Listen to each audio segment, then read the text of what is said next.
Hi friends, this is Dr. Shikha Gupta from Diva Hospital and IVF Center Jaipur. तो आज मैं आपको endometrioma मतलब एंडोमेट्रियोसिस की गांठ जो ओवरी में हो जाती है उसके बारे में बताऊंगी। एंडोमेट्रियोसिस की गांठें बहुत कॉमनली सोनोग्राफी में देखने को मिल जाती हैं, स्पेशली इनफर्टिलिटी के पेशेंट्स में या पेन ड्यूरिंग पीरियड्स। कुछ लोग ऐसे होते हैं जिनको माहवारी के दौरान पेन बहुत ज़्यादा होता है और दिखाने के लिए आते हैं। कुछ लोग इनफर्टिलिटी से स्ट्रगल कर रहे होते हैं, तो उन लोगों में एंडोमेट्रियोसिस से संबंधित जो अंडेदानी में गांठें होती हैं एंडोमेट्रियोमा, वो काफ़ी कॉमनली देखने को मिल जाती हैं। कभी कभी ऐसा भी होता है कि एक ही ओवरी में मल्टीपल गांठें होती हैं, 3 या 4। क्या एंडोमेट्रियोसिस की गांठें जो हैं वो दवाई से ठीक हो जाती हैं? नहीं, एंडोमेट्रियोसिस की गांठें कभी दवाई से ठीक नहीं होती।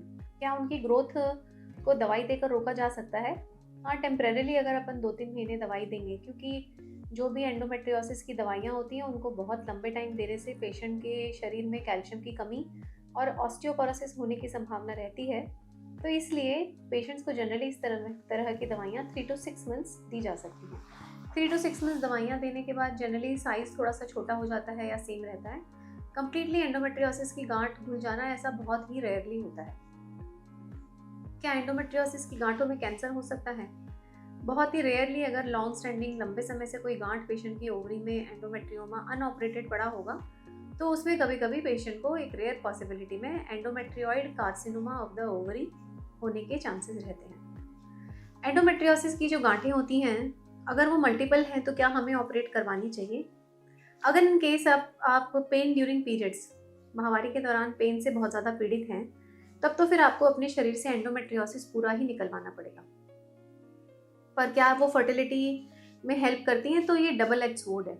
अगर आप एंडोमेट्रियोसिस ऑपरेट करा लेंगे, सारे एंडोमेट्रियोमास रिमूव करा लेंगे, तो डेफिनेटली एंडोमेट्रियोसिस के रिमूव होने से फर्टिलिटी की पॉसिबिलिटी थोड़ी बढ़ जाती है। बट लेकिन दूसरा डिसएडवांटेज ये है कि अगर हम सारे एंडोमेट्रियोमास छोटे छोटे भी अगर सारे ओवरी में से निकलवाने की कोशिश करेंगे, तो कभी कभी ओवरी बिल्कुल ही डैमेज हो जाती है और उसमें बीज बनने की क्षमता बहुत ही कम हो जाती है।